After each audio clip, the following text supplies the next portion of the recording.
అలానే విశేషరావు కులాలకు సంబంధించిన ప్రస్తావన వచ్చినప్పుడు అసలు రెడ్డి అనేది ఒక కులమే కాదు అన్నట్టుగా తులసిరెడ్డి గారు చెప్తున్నారు. అది నాకు ఆశ్చర్యం వేసింది యాక్చువల్ గా. సో అందుకే దాని మీద డిస్కషన్ చేద్దామని చెప్పి తులసిరెడ్డి గారిని ఆహ్వానించడం జరిగింది. ప్రస్తుతం తులసిరెడ్డి గారు అందుబాటులో ఉన్నారు, డిస్కషన్ చేద్దాం. ఆయన మాజీ ఎంపీ, అలాగే జెడ్పీ కడప మాజీ చైర్మన్, 20 సూత్రాల ఆర్థిక చైర్మన్ పనిచేశారు. సుదీర్ఘమైన రాజకీయ అనుభవం ఉంది. ప్రస్తుతం కాంగ్రెస్ పార్టీ ఆంధ్రప్రదేశ్ ఉపాధ్యక్షులుగా ఉన్నారు. ఇంటరాక్టర్ సార్, నమస్తే.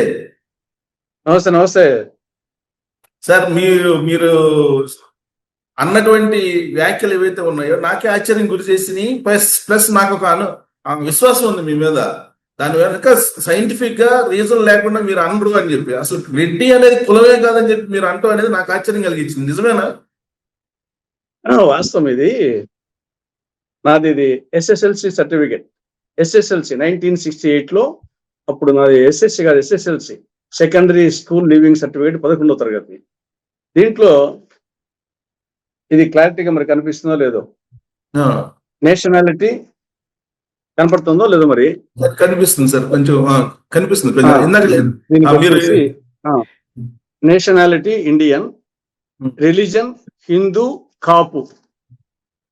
రిలీజియన్ హిందూ, కాపు. హిందూ పక్కన కాపు. కాబట్టి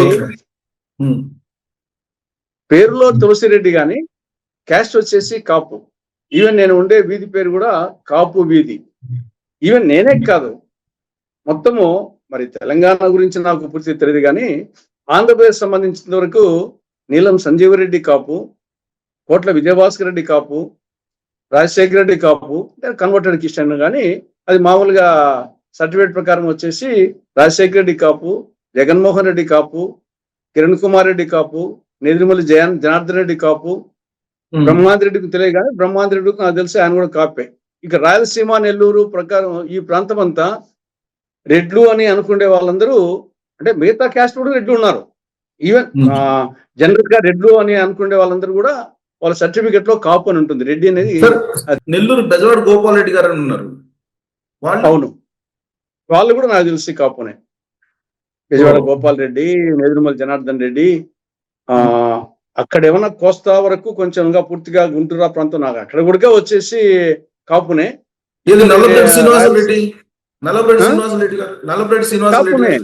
కాపునే వీళ్ళందరూ కాపునే. నీలం సంజీవ్ రెడ్డి కాపు.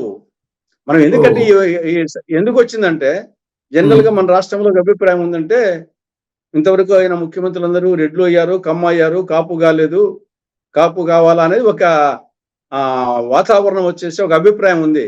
కానీ మెజారిటీ ముఖ్యమంత్రులు అందరూ కాపులే ఫ్రమ్ ద బిగినింగ్. వచ్చేసి మీరు చెప్పినట్లు నీలం సంజీవ్ రెడ్డి కానుంటి వీళ్ళందరూ కాసు బ్రహ్మానంద రెడ్డి, కోట విజయభాస్కర్ రెడ్డి, రాజశేఖర రెడ్డి, జగన్ రెడ్డి, కిరణ్ కుమార్ రెడ్డి, జనార్దన్ రెడ్డి, బోనం వెంకట్రామరెడ్డి, మరి చెన్నారెడ్డిది బోనం టంగుటూరి అంజిది తెలియదు కానీ తెలంగాణలో ఏమైనా ఉందేమో.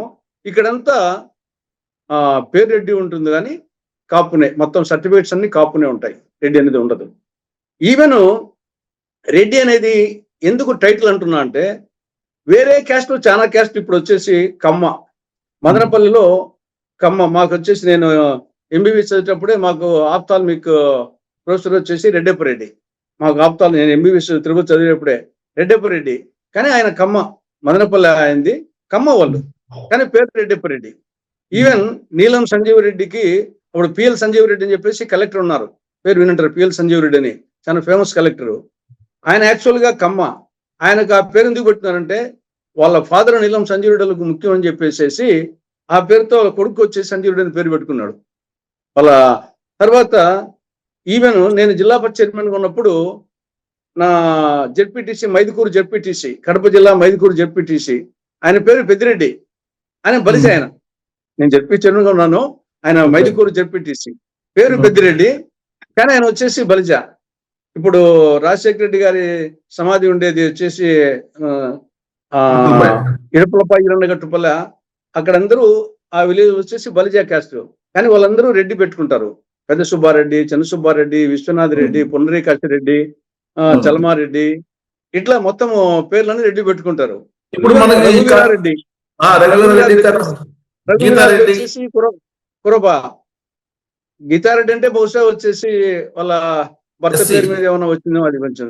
కానీ ఇక్కడ ఈవెన్ ఇప్పుడు యురేనియం కడప జిల్లాలో యురేనియం ప్లాంట్ ఉంది కదా, అక్కడ తుమ్మలపల్లి, తర్వాత రాచకుంటపల్లి, అక్కడంతా యాదవ, కురబ వాళ్ళందరూ రెడ్డి పెట్టుకుంటారు. కాబట్టి రెడ్డి అనేది కాపులు పెట్టుకుంటారు, బీసీలు పెట్టుకుంటారు, బలిజా పెట్టుకుంటారు, కమ్మా పెట్టుకుంటారు, ఎవరైనా పెట్టుకోవచ్చు. ఈవెన్ ఎస్సీలు కూడా పెట్టుకోవచ్చు. వచ్చేసి కృష్ణమాదికి బదులు కృష్ణారెడ్డి పెట్టుకోవచ్చు. ఇప్పుడు ఈయన ముద్రగడ పద్మనాభం పెట్టుకున్నాడు కదా, ఇప్పుడు పద్మనాభ రెడ్డి అని చెప్పేసి అలా ఎవరైనా పెట్టుకోవచ్చు. అది దానికి ఏం పేరుకు ఇబ్బంది ఏం లేదు. పేరు అంటే ఒకటి సార్, మీకు చారిత్రక నేపథ్యం కూడా మీకు అవగాహన ఉంటుంది కాబట్టి రెడ్డి అనేది అసలు కులం లేదంటారా, లేదంటే ఎవరైనా రెడ్డి పెట్టుకుంటే వాళ్ళు అదే కులం అంటారా? నో సర్టిఫికెట్లు ఏముంటే అదే రెడ్డి సర్టిఫికెట్లు. నాకు తెలిసి మరి ప్రాచీన కాలంలో ఏముందో కానీ నా జనరేషన్ కానీ మా నాన్న జనరేషన్ కానుంటి మా బిడ్డలకు కూడా మేము వచ్చేసి కాపునే పెట్టింది. నాకు ఇద్దరు డాక్టర్స్ వాళ్ళ సర్టిఫికేట్ కాపునే. మా బిడ్డల సర్టిఫికేట్ కాపు ఉంటుంది, నా సర్టిఫికేట్ కాపు ఉంటుంది, మా నాన్న సర్టిఫికేట్ లో కాపు ఉంటుంది. అంతకుముందు నాకు తెలియదు. కాబట్టి ఇది కాపు అనేది ఏమంటే ఫార్మింగ్ కమ్యూనిటీ, వ్యవసాయం చేసే వాళ్ళు అనేది జనరల్ గా ఇక్కడ కాపోళ్ళు అంటారు. వాళ్ళు కాపోళ్ళు అంటే వ్యవసాయం చేసే వాళ్ళని అర్థం, అంతే. కాపు బీది కొంత వ్యవసాయం చేసే వాళ్ళకి ఎద్దులు ఆ టైప్ ఉంటది. కాబట్టి ఈడ కాపు అనేది మెయిన్ గా ఫార్మింగ్ కమ్యూనిటీ, ఎవరు చేసినా వాళ్ళందరికీ కాపు ఆ టైపు వచ్చినట్టు ఉంది. ఈ రెడ్డి అనేది ఒక టైటిల్ చెప్పినట్టు ఎవరైనా పెట్టుకోవచ్చు. ఈవెన్ రావు కూడా, రావు వచ్చేసి అది కూడా టైటిలే. ఇప్పుడు పివి నరసింహారావులో రావు ఉంది, ఎన్టీ రామారావులో రావు ఉంది, జలగ వెంగళరావులో రావు ఉంది. కానీ వాళ్ళ క్యాస్ట్ అది కాదు కదా. పివి నరసింహారావు బ్రాహ్మణ్ అవుతాడు, వెంగళరావు గారు ఏమో వెలం అవుతారు, ఎన్టీ రామారావు గారు ఏమో కమ్మ అవుతారు. కానీ ముగ్గురు పేర్లలో రావు ఉంది. కాబట్టి ఈవెన్ కేసీఆర్, కల్వకుంట్ల చంద్రశేఖర్ రావు, వెలం రావు ఉంటుంది.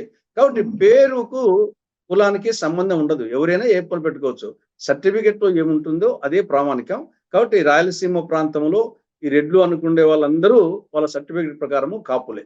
దాంట్లో మీరు చెప్తున్న దాని ప్రకారం కాపు రెడ్లు ఒకటేను అని అంటారా? ఒకటేను కూడా కాదు. రెడ్లు వచ్చేసి ఇప్పుడు యాదవ్లో రఘువీరారెడ్డి వచ్చేసి పెట్టుకున్నారు కదా, అదే విధంగా బలిజోలు పెట్టుకుంటారు కదా, కమ్మోళ్ళు పెట్టుకుంటారు కదా. కాబట్టి రెడ్డి అనేది ఒక పేరు మాత్రమే, టైటిల్ మాత్రమే, అంతే తప్ప వచ్చేసి మనకు ప్రామాణికం వచ్చేసి ఏమైనా పెట్టుకోవచ్చు. యాక్చువల్ గా మా పూర్వీకులు వచ్చేసి మా నాయన పేరు నారాయణ రెడ్డి, మా పేరు మా నాయన పేరు ఆయన పేరు వీరారెడ్డి, కానీ వీరారెడ్డి అంటారు అనేవాళ్ళు కాదు. ఆ కాలంలో వీరయ్య గారి నారాయణ రెడ్డి కొడుకు తులసిరెడ్డి అనేవాళ్ళు. వీరారెడ్డి కూడా అనేవాళ్ళు కదా. మా అబ్బను వీరయ్య పేరుకేమో వీరారెడ్డి, కానీ పిలిచేది వీరయ్య అని పిలిచేవాళ్ళు. వీరయ్య గారి నారాయణ రెడ్డి కొడుకు తులసిరెడ్డి అని పిలిచేవాళ్ళను చిన్నప్పుడు. కాబట్టి ఇది పేరు అనేది మనం దాన్ని ప్రామాణికంగా తీసుకోవాల్సిన అవసరం లేదు. సర్టిఫికెట్ సరే, పేరైతే ఓకే, మీరు అన్నట్టు పేరైతే ప్రామాణికంగా తీసుకోవడం అవసరం లేదు. మరి సర్టిఫికేట్లోనేమో కాపు అని ఉంది. మరి కాపుని కులం కింద పరిగణించాలా డైరెక్ట్ గా అందరినీ? అంతే. కాపు కులమే. ఇప్పుడు మనకు ఎస్టీ, ఎస్సీ, బీసీ, ఓసీ ఇది మనకు ఉండే దాంట్లో. ఎస్టీ కింద మనం వచ్చేసి దాదాపు ఒక 30-40 మళ్ళీ ఉపకులాలు ఉన్నాయి. అదేవిధంగా ఎస్సీ కింద మాలా, మాదిగ, రెల్లి అట్ట 65 ఉపకులాలు ఉన్నాయి. బీసీ కింద 141 ఉపకులాలు ఉన్నాయి. అదేవిధంగా ఓసీ కింద బ్రాహ్మణ, వైశ్య, క్షత్రియ, కమ్మ, వెలమ, కాపు, తెలగ, బలిజ, ఒంటరి, ఇవన్నీ ప్రధానమైనటువంటి ఓసీ కింద. అంటే వీళ్ళకి రిజర్వేషన్స్ లేనోళ్ళు బ్రాహ్మణ, వైశ్య, క్షత్రియ, కమ్మ, వెలమ, కాపు, తెలగ, బలిజ, ఒంటరి, ఇవన్నీ క్యాస్ట్ కింద వస్తాయి. ఆ క్యాస్ట్ కింద రెడ్డి లేదు, ఓన్లీ ఇవే వచ్చేది: కాపు, తెలగ, బలిజ, ఒంటరి. అదేవిధంగా కమ్మ, వెలమ అంటే వెలమ, ఓసి వెలమ. ఇప్పుడు వెంగళరావు, కేసీఆర్ ఓసి వెలమ వస్తారు. అదే మళ్ళా బీసీ కుప్పల వెలమ, ఇది పోలనాటి వెలమ. ఇప్పుడు అచ్చెన్నాయుడు వాళ్ళు ఉన్నారు, రామనాయుడు వాళ్ళు బీసీ వెలమ, వాళ్ళు ఓసీ కింద రాదు, బీసీకి వస్తారు. కుప్పల వెలమ బీసీకి వస్తుంది. అదేవిధంగా కాపు ఓసీకి వస్తుంది, మున్నూరు కాపు బీసీకి వస్తుంది, తూర్పు కాపు బీసీకి వస్తుంది. ఇప్పుడు శ్రీకాకుళం విజయనగరం ప్రాంతంలో తూర్పు కాపు అది బీసీ కాపు. అదే కాపు వచ్చేసి కాపు అనేది ఎక్కడున్నా కానీ ఓన్లీ కాపు అని ఉంటే మాత్రం ఓసీకి వస్తుంది. అదే తూర్పు కాపు ఉంటే బీసీకి పోతుంది, మున్నూరు కాపు బీసీకి పోతుంది. అదే మరి ఇవన్నీ కొండరెడ్డి ఇవన్నీ ఏంటి ఉపకులాల కింద తీసుకోవాలా లేదంటే కాపు లేదు, కింద క్యాస్ట్ కిందనే, ఉపకులం క్యాస్ట్ కిందనే. ఓకే. అది క్యాస్ట్ అనమాట. ఈవెన్ మాల అనేది క్యాస్ట్, మాదిగ అనేది క్యాస్ట్. అది ఉపకులం ఏం కాదు వచ్చేసి. ఓవరాల్ గా ఎస్సీ మాల, ఎస్సీ మాదిగ, ఎస్సీ రెల్లి. అవును. నేననేది అది కాపుల విషయంలో మీరు చెప్పారు కదా, మున్నూరు కాపు అని ఇలా రకరకాల కాపులు చెప్పారు కదా. దాంట్లో బలిజలు తర్వాత వీళ్ళందరూ కలిసి కాపుల కింద వస్తారా లేదంటే వేరు వేరు క్యాస్ట్లా? ఏ దానికి అది సెపరేటే. కాపు కాపే, తెలగ తెలుగే, బలిజే బలిజే, ఒంటరి ఒంటరే, కమ్మ కమ్మే, వెలమ వెలమే, బ్రాహ్మణ బ్రాహ్మణే, వైశ్య వైశ్యే, క్షత్రియ క్షత్రియే. అందరూ మోసి అనుకుంటే ఓకే, అందరూ మానవులు అనుకుంటే ఇంకా మంచిదే.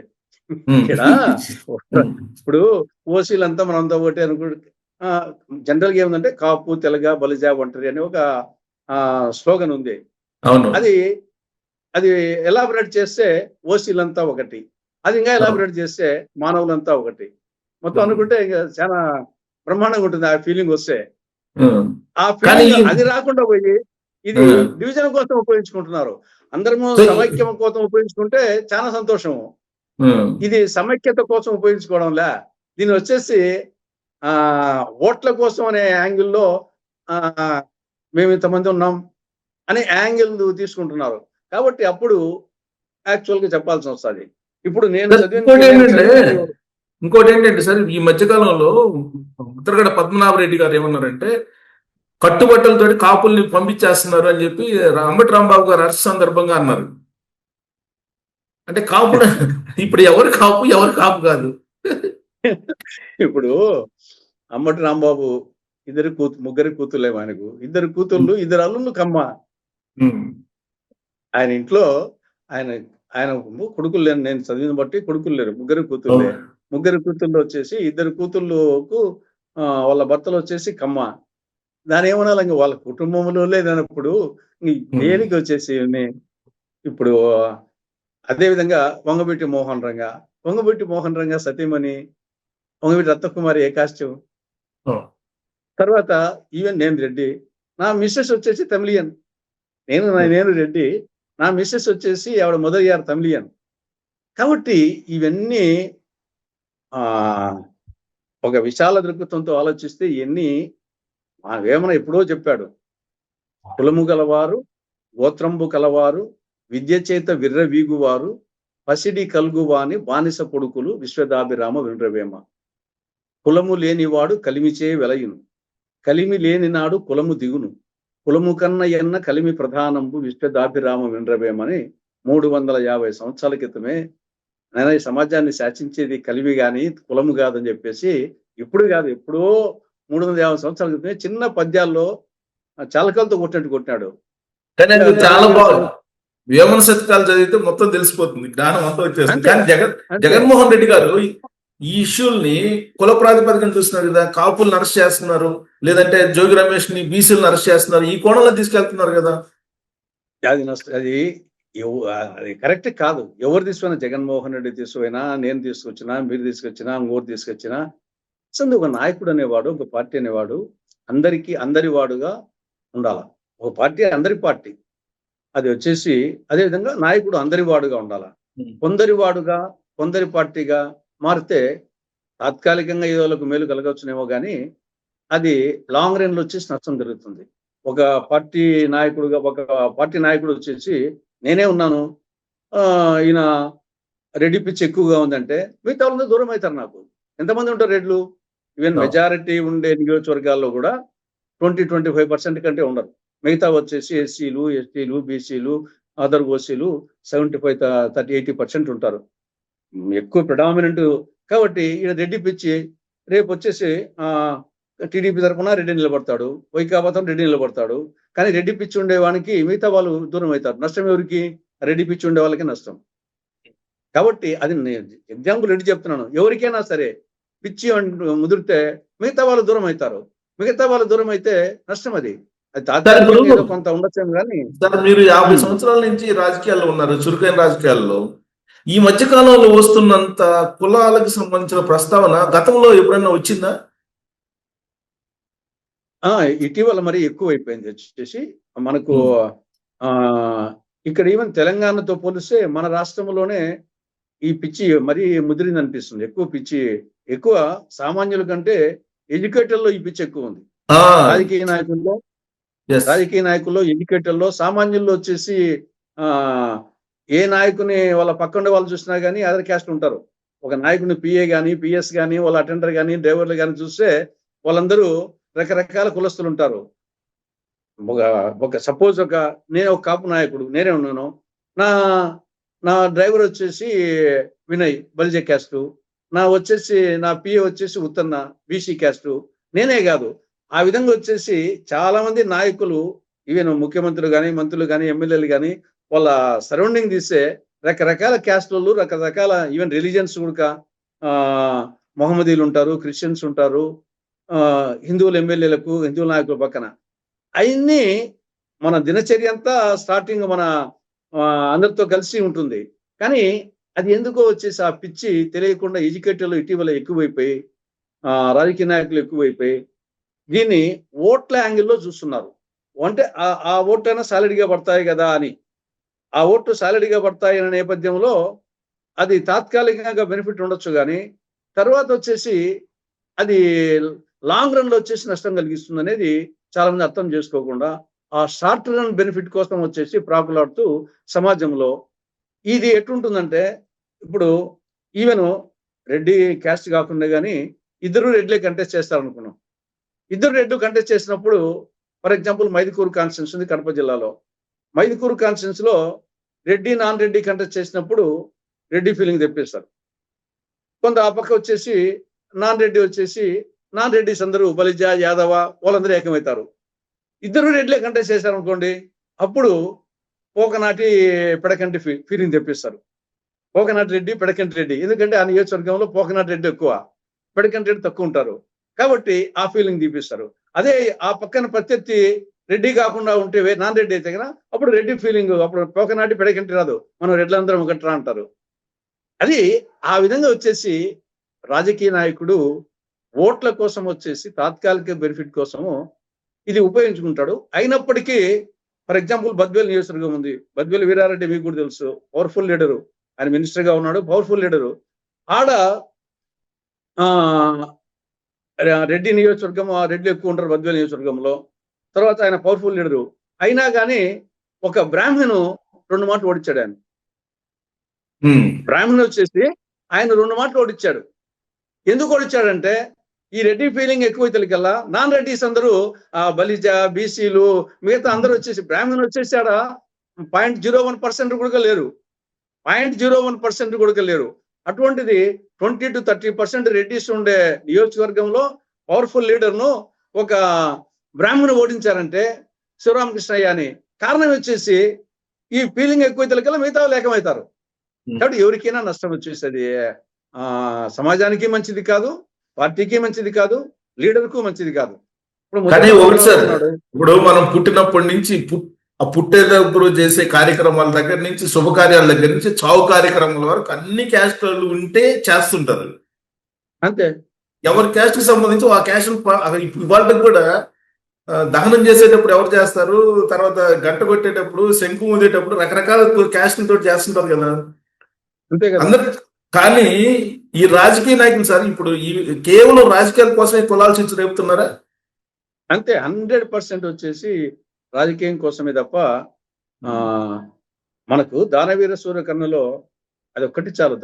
దానవీర సూర్యకర్ణలో ఎన్టీ రామారావు డైలాగ్స్ మొత్తం కురువంశం చరిత్ర తీసుకుంటే దేవనర్తకి ఊర్వశి కుమారుడు వశిష్ఠుడు. తండ్రి ఎవరో తెలియదు, వశిష్ఠుని తండ్రి తెలియదు, తల్లి మాత్రమే తెలుసు దేవనర్తకి ఊర్వశి, తండ్రి తెలియదు. కానీ అటువంటి వశిష్ఠుడు మహర్షి. వశిష్ఠుని భార్య అరుంధతి మామూలు క్యాస్ట్ పరంగా చూస్తే ఎస్సీ, కానీ వశిష్ఠుడు అరుంధతి వచ్చేసి పతివ్రత. ఇప్పుడు పెళ్లిళ్ళలో వచ్చేసి అరుంధతి నక్షత్రాన్ని చూపిస్తుంటారు బ్రాహ్మణులు. కానీ వశిష్ఠుని కులమేది, వాళ్ళ నాయన కులమే తెలియదు కాబట్టి, వాళ్ళ నాయన పేరు తెలియదు కాబట్టి ఆయన కులం తెలియదు. వశిష్ఠునికి అరుంధతికి పుట్టినవాడు శక్తికి చండాలాంగికి పుట్టినవాడు పరాశర మహర్షి. పరాశరుడుకు మత్స్యగంధికి పుట్టినవాడు వ్యాస మహర్షి. వ్యాసునికి అంబాలికకు పుట్టినవాడు పాండురాజుకు కుంతికి పుట్టినవాడు అర్జునుడు. అర్జునుడికి సుభద్రకు పుట్టినవాడు అభిమన్యుడు. అభిమన్యుడికి ఉత్తరకు పుట్టినవాడు పరీక్షిత్ మహారాజు. ఈ క్యాస్ట్ ఏ క్యాస్ట్ అని చెప్పాలి ఇప్పుడు? పాండవులది ఏ కులం అని చెప్పాలా, అర్జునుది ఏ కులం అని చెప్పాలా, వశిష్ఠునిది ఏ కులం అని చెప్పాలా? తండ్రే తెలియదు పితృస్వామ్య సమాజంలో. కాబట్టి ఇవన్నీ అనుకుంటే ఈవెన్ నేనే ఉన్నాను, మా నాయన పేరు తెలుసు, మా నాయన పేరు తెలుసు. అంతకుముందు వచ్చేసి హనుమంత్ రెడ్డి అని నాకు తెలుసు. 3 తరాల వాళ్ళకి తెలుసు. మా నాన్న పేరు నారాయణ రెడ్డి, మా అబ్బాయి పేరు వీరారెడ్డి, వాళ్ళ నాయన పేరు హనుమంత్ రెడ్డి. అంతకుముందు నాకే తెలియదు. కొందరికి 3వ తరం కూడా తెలియదు. 2 తరాలు వాళ్ళ నాయన పేరు అబ్బాయి పేరు తప్ప 3వ తరం పేరు కూడా తెలియదు.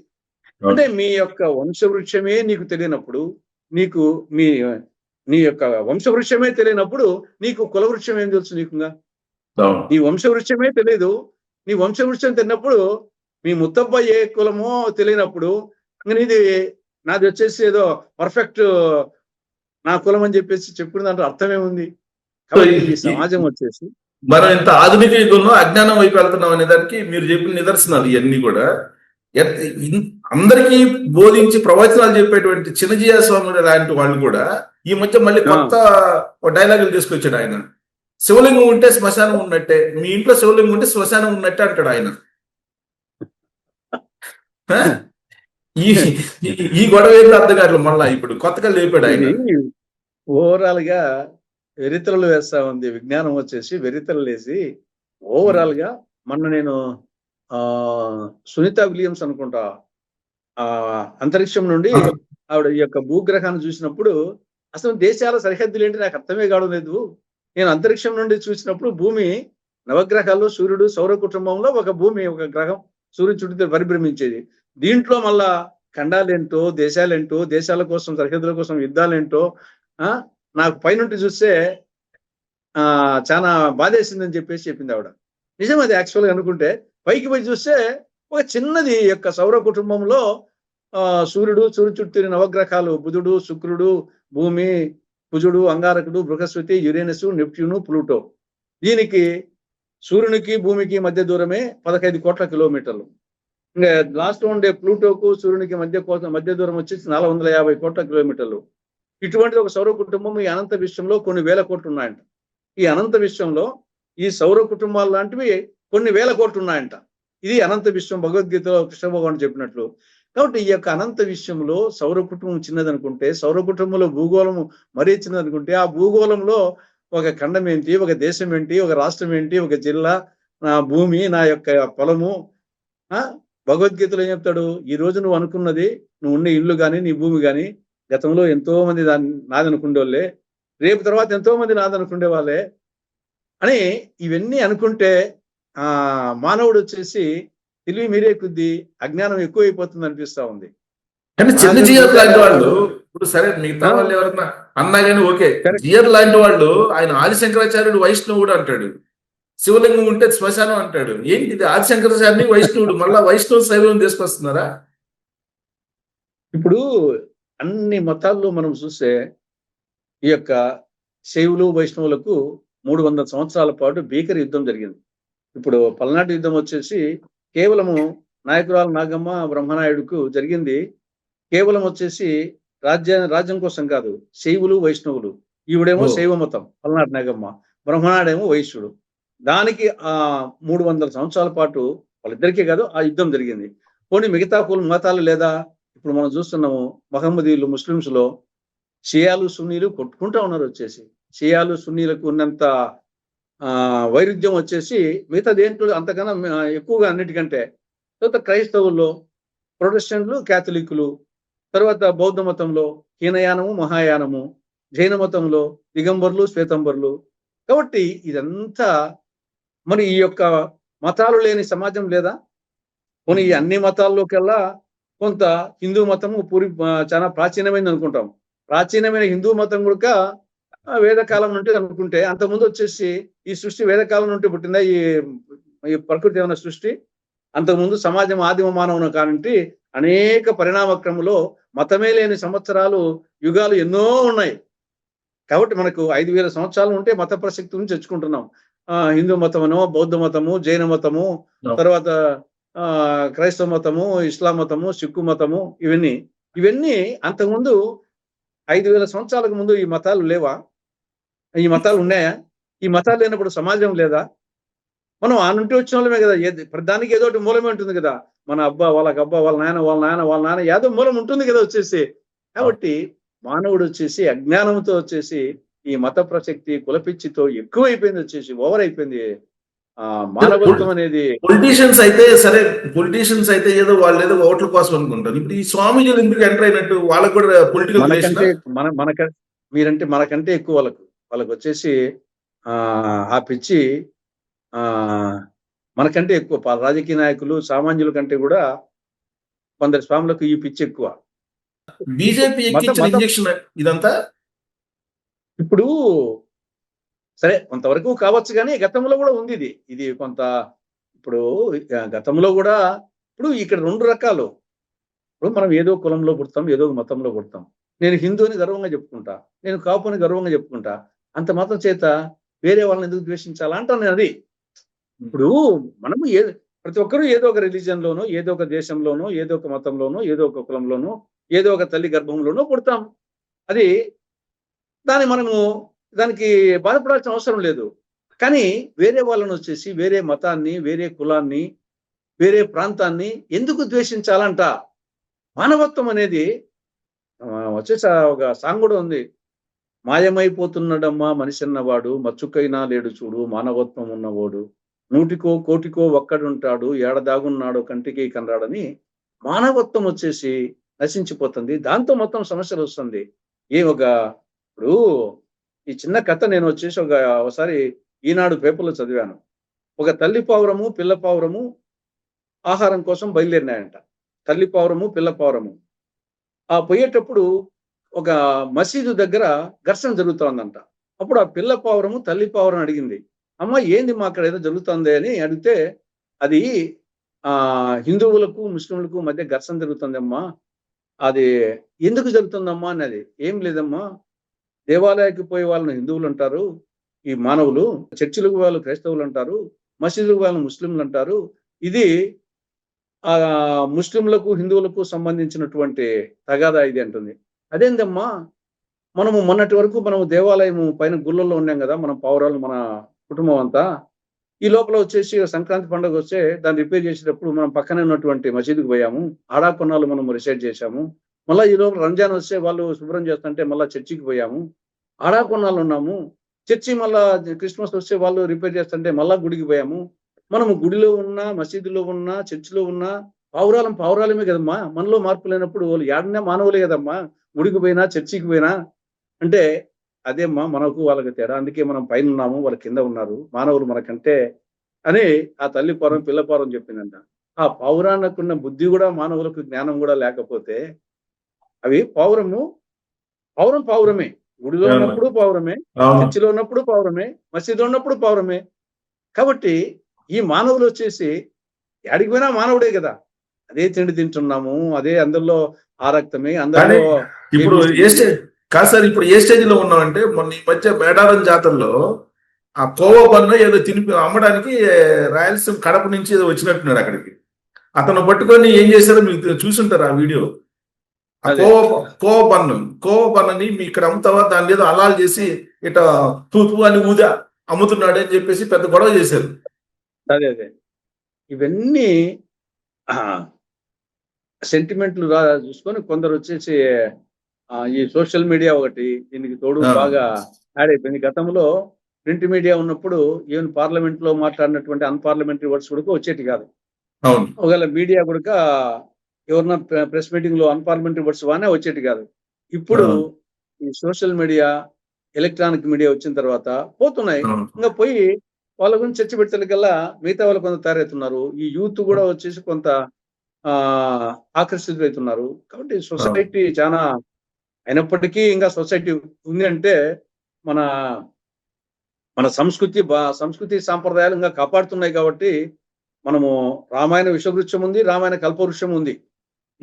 రామాయణ విషవృక్షము ఉంది పుస్తకము, రామాయణ కల్పవృక్షము ఉంది. కానీ సొసైటీ వచ్చేసి ఇప్పటికీ కొంత నడుస్తా ఉందంటే మన సంస్కృతి సాంప్రదాయాలు ఇప్పటికీ కొంత కాపాడుతున్నాయి కాబట్టి సొసైటీ నిలిచింది. లేకుంటే ఈవెన్ ఇప్పటికి కూడా నాస్తికులు 30% నాస్తికులు ఉన్నారు. ఈవెన్ అమెరికాలో ఇంకా కొంత ఇస్లాంలో కొంచెం నాస్తికులు తక్కువేమో గానీ క్రిస్టియానిటీలో నాస్తికులు ఉన్నారు. అమెరికాలో నేను మన చదివాను 30% నాస్తికులు ఉన్నారంట. ఏదో సర్టిఫికెట్ రాసుకుంటారు కానీ క్రిస్టియానిటీ అని చెప్పేసి వాళ్ళు. అదేవిధంగా హిందూ మతంలో కూడా పేరు ఇప్పుడు వచ్చేసి నా దాంట్లో నేషనాలిటీ ఇండియను, హిందూ, కాపు అని ఉంటుంది. కానీ మనమేం వచ్చేసి దాని ఆ పిచ్చేం లేదే. మనం వచ్చేసి కాబట్టి ఈ నాస్తికులు అంటే ఏం దేవుని తిడితేనే నాస్తికుడు కాదు. పిచ్చిగా వచ్చేసి వేరే నాకు తెలిసి వేరే మతాలను తిట్టుకునేవాడే నాస్తికుడు. మనం చరిత్ర తీసుకుంటే మనము నాస్తికులకు యుద్ధాలు జరగలే. నాస్తికులకు ఆస్తికులకు యుద్ధాలు జరగలే. జరిగిన యుద్ధాలన్నీ ఆస్తికులకు మధ్యనే. చరిత్ర తీసుకోండి. నాస్తికులకు యుద్ధాలు జరగలేదు. నాస్తికులకు ఆస్తికులకు మధ్య యుద్ధాలు జరగలేదు. యుద్ధాలు జరిగిందల్లా ఆస్తికులకే. ఆస్తికుల్లోనే ఒక ఉపవర్గానికి శైవులు, వైష్ణవులు, హిందువులకు, ముస్లింల్లోనే షియాలకు, సున్నీలకు, ఇట్లా జరిగిందంతా ఆస్తికునికి జరగలే. ఎక్కడ ఊరిగా వాదించుకోవచ్చు, ఆ వాదంతో సరిపోతుంది, అంతేగాని యుద్ధాలు జరగలే. యుద్ధాలు జరిగిందంతా ఆస్తికులే. కాబట్టి ఇప్పుడు మనము ఒక గ్లాస్ లో వాటర్ ఉంది. వాటర్ ఏమంటాము? ఇంగ్లీష్ లో వాటర్ అంటాం, తెలుగులో నీరు అంటాం, తమిళ్లో తన్నీరు అంటాం, హిందీలో పానీ అంటాం. అని పేరు మార్చేంత మాత్రాన దాని స్వరూపం ఏమైనా మారుతుందా? H2O కదా నీరుకి వచ్చేసి కెమికల్ వచ్చి H2O కదా దాని ఏమైనా మారుతుందా? దాన్ని నీరు అన్నా, తన్నీరు అన్నా, పానీ అన్నా, వాటర్ అన్నా కానీ ఇంత సింపుల్ దాన్ని మానవుడు అర్థం చేసుకోలేకపోయి, ఇప్పుడు నేనే ఉన్నాను, నా భార్య ఏమంటుంది? అండి అంటుంది. నా కూతురు ఏమంటుంది? నాన్న అంటారు. ఇంకోరు వచ్చేసి నా శిష్యుడు సార్ అంటాడు. నేను ఇంకొక అతను నా గురువు వచ్చేసి అబ్బి అంటాడు. అయినా నాలో ఏమైనా మార్పు వస్తుందా? దానికోసం కొట్టుకోవాలనా? మా కూతురు వచ్చేసి నేను నాయన అంటే, మా భార్య వచ్చేసి నా అండి అన్నావని, నేను ఆ నాయన అంటే నువ్వు అండి అన్నావి అని కొట్టాడుకోవాలా? నా కూతురు నా భార్య ఏమన్నా? ఇంత సింపుల్ దానికి వచ్చేసి అల్లా అంటేనేమి, రామ్ అంటేనేమి, రహీం అంటేనేమి, ఇంత ఇవన్నీ మీరు చెప్పిన పచ్చి వాస్తవాలు. నాగరిక ప్రపంచంలో ఉన్నాం మనం, చాలా వేగంగా సాంకేతికంగా ఎదుగుతున్నాము. మరి ఇది యథా రాజా తథా ప్రజ అంటానికి నిదర్శనం ఈ దుష్పరిణామాలన్నీ కూడా ఇవి నిరంతరం మానవుడు స్వార్థజీవి. మానవుడు పుట్టుకతోనే మానవుడు వచ్చేసి స్వార్థజీవి. నువ్వు అమెరికాకు పోతే నేను ఇండియన్ అంటాం, ఢిల్లీకి పోతే నేను ఆంధ్ర అంటాం, విజయవాడకు పోతే నేను కడప అంటాం, కడపకు వస్తే నేను పులిందుని అంటాను, పులిందులకు పోతే నేను ఏంపల్లోని అంటాను, ఏంపల్లకు పోతే కాపు వీధి నాది అంటాను. ఆఖరికి సీట్ వచ్చేసి ఎమ్మెల్యే టికెట్ నీకు కావాలన్నా, మీ భార్యకు కావాలంటే నాకే కావాలంటాను. ఇంకా నాకు కానప్పుడు వీలైతే మా భార్యకి, నాకు వీలైతే నాకే ఇవ్వండి అంటాం. అంటే మానవుడు స్వార్థజీవి అట్లా. కాబట్టి ఇది నిరంతరము ఉంటుంది. కానీ అట్ ది సేమ్ టైం దీనికి మళ్ళా కౌంటర్స్ కూడా ఉంటాయి. వచ్చేసి దాని సమాజంలో వచ్చేసి ఈ యొక్క చట్టాలు కానీ, మతాలు కానీ, కులాలు కానీ ఇవన్నీ యాక్చువల్గా సంఘ సంస్కృతి ఎందుకు పెట్టారంటే సమాజం వచ్చేసి కట్టుబాట్లు ఉండేదాని కోసం. జంతువులకు మానవునికి డిఫరెన్స్ ఏముంది? జంతువులకు వచ్చేసి ఒక వయసు వచ్చినాక కోడె దూడకు తెలియదో ఇంకోటి తెలియదు. కానీ మానవునికి ఆ ఇంగిత జ్ఞానం, త్రికాల జ్ఞానం ఇచ్చిన మానవునికి వచ్చేసి ఆ కట్టుబాట్లు, ఈ యొక్క రాజ్యాంగం కానీ, కట్టుబాట్లు కానీ ఇవన్నీ మానవుని వచ్చేసి ఒక మంచి పద్ధతిలో ఏదైనా మానవుడు సంఘజీవి సమాజంలో నివసించాల.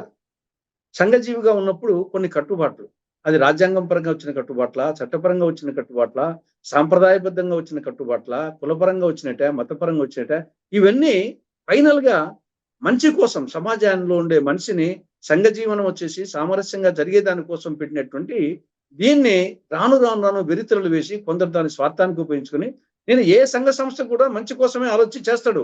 ఆనాటి సమాజాన్ని దృష్టిలో పెట్టుకుని ఇప్పుడు వేమన పద్యాలు కానీ, సుమతి పద్యాలు కానీ, ఈవెన్ రాజా రామ్మోహన్ రాయలు, కందుకూరి వీరేశలింగము, వీరబ్రహ్మేంద్ర స్వామి, ఇవన్నీ సంఘ సంస్కర్తలు వచ్చేసి వాళ్ళ సమాజాన్ని దృష్టిలో పెట్టుకొని చేసిన దాన్ని కొందరు ఇప్పుడు ఆఖరికి సంఘ సంస్కృతను వేమన అంటే రెడ్డి అంటారు, అంబేద్కర్ అంటే ఎస్సీ అంటారు, శ్రీకృష్ణదేవరాయలు అంటే బలిజ అంటారు, కొండవీటి అంటే రెడ్లు అంటారు.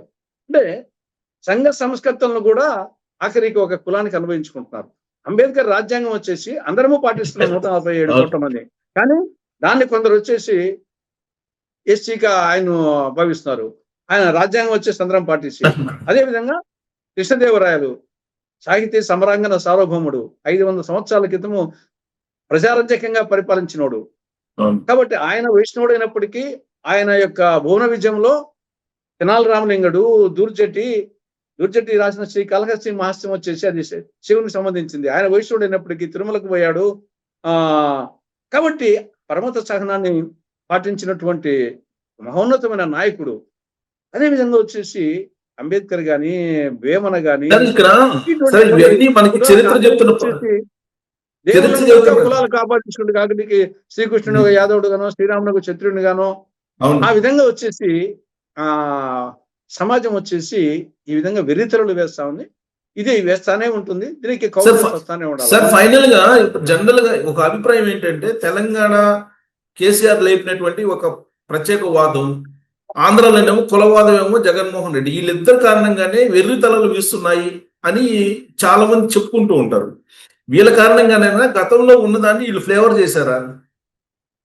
ఇప్పుడు ఒక విధంగా యాక్చువల్గా కొంచెం జగన్మోహన్ రెడ్డి పీరియడ్ లో ఆయన అందరికీ అంతో ఇంతో వాళ్ళ కులం మీద, వాళ్ళ మతం మీద అంతో ఇంతో ఉంటుంది. దాన్ని మనము కాదనం. కానీ వేరే వాళ్ళను ద్వేషించడము అనేది జగన్మోహన్ రెడ్డి పీరియడ్ లో ప్రతి ముఖ్యమంత్రికి అంతో ఇంతో ఉండొచ్చు. కానీ జగన్మోహన్ రెడ్డి పీరియడ్ లోనే వేరే కులాన్ని ఆయన పదే పదే కమ్మ కులాన్ని గురించి పదే వచ్చేసి అది ఒక నాయకుడు చేయాల్సిన పని కాదు. కాబట్టి అతను ఆ నేపథ్యంలో ఒక దిక్కు ఆయన యాక్చువల్గా వచ్చేసి కన్వర్టెడ్ క్రిస్టియన్. యాక్చువల్గా వచ్చేసి మాలాంటి వాళ్ళు అంతంత చెప్పుకోవాలంటే ఒరిజినల్ సరుకు మాది. ఆయన వచ్చేసి కన్వర్టెడ్ క్రిస్టియన్ వచ్చేసి నిజంగా అది ఇంతవరకు వచ్చేసి రాజశేఖర రెడ్డి పీరియడ్ వరకు ఆయన వచ్చేసి ఒకవేళ ఎంత కన్వర్టెడ్ క్రిస్టియన్ కానీ రాజశేఖర రెడ్డిని ఆ విధంగా భావించేవాళ్ళు కాదు. ఆయన అందరి వాడిగా భావించేవాళ్ళు, క్రిస్టియన్స్ కూడా వాళ్ళ వాడిగా భావించేవాళ్ళు, రెడ్లు వాళ్ళ వాళ్ళగా భావించేవాళ్ళు, అందరూ కూడా వచ్చేసి వాళ్ళ వాళ్ళగా భావించాడు. కాబట్టి రాజశేఖర రెడ్డి హయాం అంతా ఒక చారిస్మాటిక్ లీడరు కంచుకోటగా సాగింది. దాన్ని కంటిన్యూ అయ్యింది జగన్మోహన్ రెడ్డికి. జగన్మోహన్ రెడ్డి ముఖ్యమంత్రి తర్వాత చేసినటువంటి ఈ యొక్క పొరపాటు వలన ఇప్పుడు అతను లిమిటెడ్ అయిపోయినాడు. అతను అందరి వాడు కాకుండా కొందరి వాడు అయిపోయినాడు. అతను అనుకుంటున్నాడు కానీ అతను ఆ యొక్క ముఖ్యమంత్రి అయినాక, ముఖ్యమంత్రి కాకముందు అందరి వాడుగా భావించి ఆయనకు ఓట్లు వేశారు.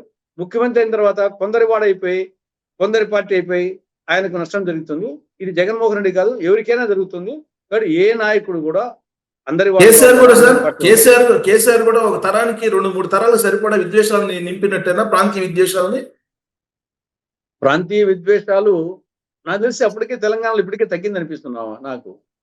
ఆయన అప్పుడు దాన్ని ఉపయోగించుకున్నాడు కానీ ఆ మూమెంట్ లో ఇప్పుడు నాకు తెలిసి ఆల్మోస్ట్ అప్పుడే తగ్గిపోయింది. ఇప్పుడేమో ఆ పక్క రేవంత్ రెడ్డి తెలంగాణ వాడే, బండి సంజయ్ తెలంగాణ వాడే, కేసీఆర్ తెలంగాణ వాడే.